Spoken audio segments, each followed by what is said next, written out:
What's up guys, Houndish here, and today we're jumping in with some pretty big Destiny 2 news, or at least a lot of information to break down. And today Bungie give us a pretty significant list of the content that's going to be affected by the Destiny content vault, starting in November alongside Beyond Light. We talk about which content will still be accessible and which content's going to be going away, including exotic quests, catalysts, campaign stuff. But also, they reveal that there are going to be some changes to Gambit with a kind of new version of that mode, as well as an exotic kiosk that we'll be seeing in Beyond Light as well. And so that's definitely a very useful update, but also, we had an update in the game today. They've got some fixes for Solstice of Heroes. We've also got Twitch Prime loot, new Nightfall cheese, and a couple of other things to round up in this video, guys. So, as always, I hope you enjoy this one, but now let's get into it.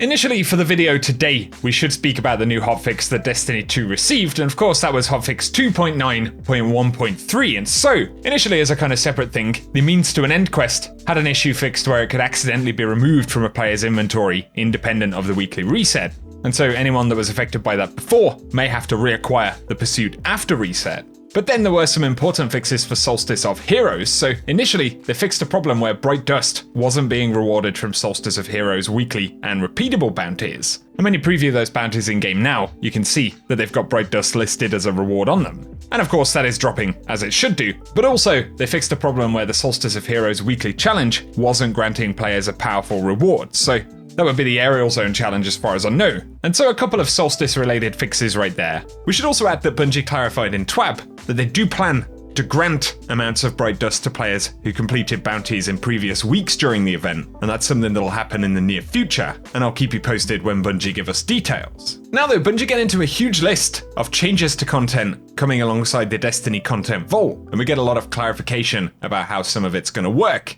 as well as some teasers to new game modes and systems and things like that. So, in terms of content going away with the content vault, they say most questions are answered by this rule of thumb, and when a destination goes into the content vault, so too do its PvE activities and associated rewards. But there are some edge cases, and we want to be crystal clear with players about the details of what's staying and what's going, so that there's no confusion and everyone can prepare. And so, this is a look at what Destiny 2 will have content-wise on November 10th.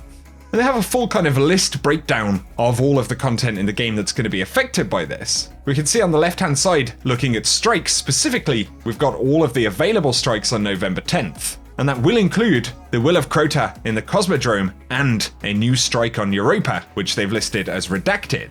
They also add that the Devil's Lair and Fallen Saber strikes are coming out of the vault inside of Year 4. They previously said that was going to be in Season 13, so it'll be the season after Beyond Light launches. But specifically moving into the content vault, the stuff you've got to worry about going away, would include the Pyramidion, Festering Core, Savathun's Song, Strange Terrain, Will of the Thousands, and then we've got Tree of Probabilities and a Garden World also going away. Here though, they speak about Gambit, and they say Gambit and Prime will be merging into a single experience when Year 4 kicks off on November 10th. And the new version of Gambit will be similar to Prime as a single round face-off, with tweaked blockers, heavier moat drain, and some changes to the Primeval fight. And they do plan to give us more details on these changes to the mode before it goes live next season. And so there will definitely be quality of life adjustments to Gambit at the very least. And so in terms of the content vault, the only things that will actually affect Gambit will be that the Cathedral of Scars map on Dreaming City and the Kelsgrave map on Tangled Shore will be moving to the content vault. They also point out that Gambit Prime armor perks will be deprecated,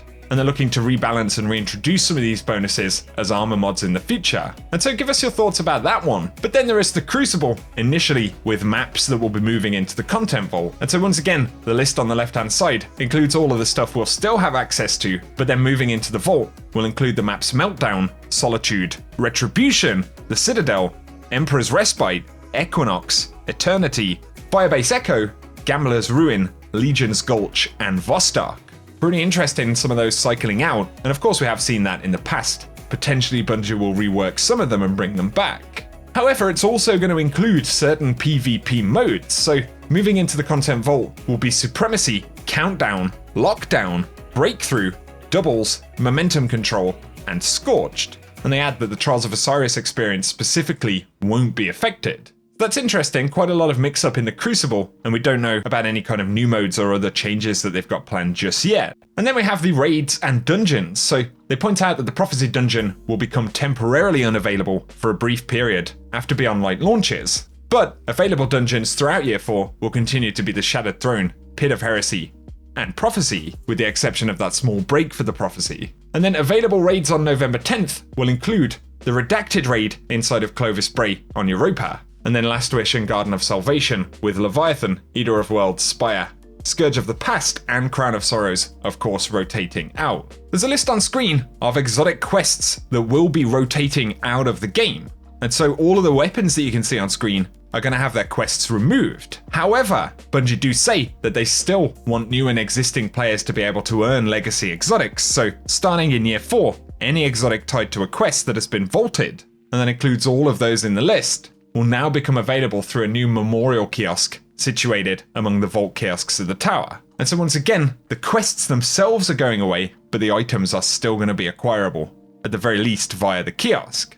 Some catalysts are going to be affected by this, and they say that there is a list of catalysts going into the content vault that will be unavailable to earn starting in Season 12. So Bad Juju, Huckleberry, Izanagi's Burden, Legend of Acreus, Polaris Lance, Skyburner's Oath, Sleeper Simulant, Telesto, Outbreak, Whisper, and Worldline Zero are all catalysts that won't be able to be acquired, but Bungie also point out that if you already have a catalyst with an asterisk, then make sure to finish completing the necessary objectives to apply it, as those objectives will no longer be available at the end of Season of Arrivals. So for some of those catalysts, they need to be upgraded, otherwise progress and the ability to acquire that catalyst upgrade will be lost forever. There is an additional Q&A section in TWAB where they list the types of content that can go away when a destination goes into the vault, and they point out that Curse of Osiris, Red War, and that Vanilla D2 content will no longer be playable. They're building a new expanded Guardian origin story on the Cosmodrome that will launch alongside Year 4, and then the Forsaken and Shadowkeep story campaigns will still be playable in Year 4 for owners of those expansions.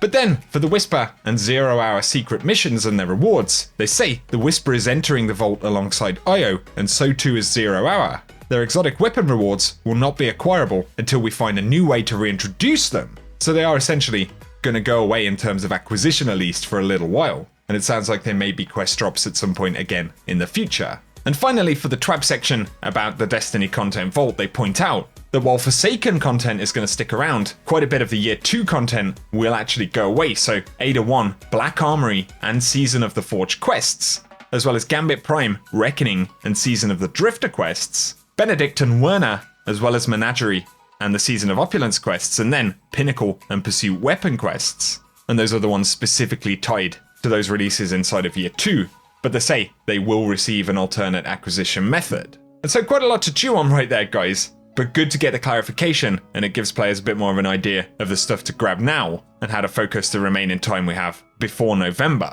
So give us your thoughts in the comment section. Moving away from the TWAB stuff for just a second, but we've got a pretty ridiculous Nightfall cheese, or a couple of Nightfall cheeses, in fact, taking place in the Festering Court at the moment. However, the one we're going to speak about right here allows you to run through the Nightfall on any difficulty, essentially invisible. And it is pretty daft, but there are some complexities. So, in essence, the glitch is that if you load into the Festering Core Nightfall, but head off to a contact public event location, you can run the event, pick up motes and all of that. So what you do is you pick up one mote, and then when you head into the Nightfall, it seems that enemies simply ignore your existence. And it means that you can pretty easily run through the strike, avoiding plenty of enemies if needed.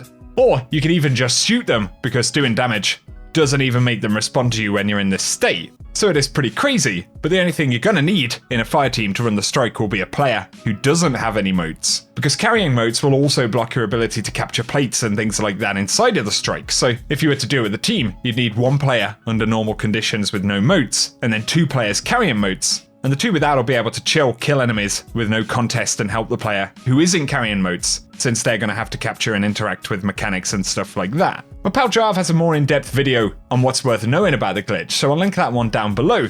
But considering you can cheese these Nightfalls as well with emotes right now, as we saw in a Cheese Forever video, it seems entirely possible that Bungie could put a stop to this in some way again, but we'll have to wait and see. In TWAB, they do point out that it's time for another Twitch Prime bundle for Destiny 2, so if you signed up for Amazon Prime and indeed Twitch Prime, you can unlock exclusive drops via that every month. And this month, the Standoff exotic emote is featured, as well as the Neon Helix exotic Go Shell, the Vespilaser exotic Sparrow, and a legendary ship as well. And so if you want any of the details about that, you'll find them in the Bungie blog post as well as on the Amazon Prime gaming page, which I will link in the description below. There has been some conversation recently about anti-cheat for PvP inside of Destiny 2, and obviously quite a few players display frustration about this issue. And recently Bungie did say that they're continuing to work on anti-cheat for Destiny 2. Bungie did reply to someone on Twitter and said the team is definitely working on improvements to Destiny 2, which should combat cheating. They can't really project a date for details, but the goal would be to talk about it as soon as they can. And really, I think when Bungie talk about this, it's less the case that they're developing a new anti-cheat system in itself, but as they say, working on the components of anti-cheat and kind of catching up with some of the stuff that players are doing in the moment, and then more under the hood kind of technical stuff. And so again, I would be curious to get your thoughts about it down below, but it is safe to say, the PC platform, especially versus how Destiny 2 initially launched, right? There is a fair bit of work to do at the moment. Now, on the subject of sleeper nodes and the Destiny content vault with certain locations and things going away, Cosmo did reiterate that they've seen a lot of feedback on it still being difficult to find the right sleeper nodes on Mars, and they'll let the team know that players would like to see a change made before the destination goes into the vault. But of course, they'll have to let us know if there are any changes in store there. Again, it's a massive conversation with the number of items, quests, and various changes coming in November. There's a lot that we're waiting to hear about from Bungie at the moment. So hopefully some of those details will start to roll out in the coming weeks. And it will be interesting as well to see whether Bungie have anything to offer as part of Gamescom, because that's going to be happening at the end of August, kicking off with opening night live on the 27th, but then running all the way up until August 30th. There's a potential that we'll get more kind of teasy, trailery content for Beyond Light specifically, although we are going to have to wait and find out. Nothing's guaranteed at the moment. But for this video, guys, that is everything that we have to speak about today. So, as always, drop your thoughts down in the comments section below. I really do appreciate you tuning in, and if you've enjoyed the video, a rating below helps me out as well. But you can also feel free to get subscribed if you do enjoy the content and want to be kept up to date with the world of Destiny 2. But otherwise, for now, I hope you guys have an awesome day.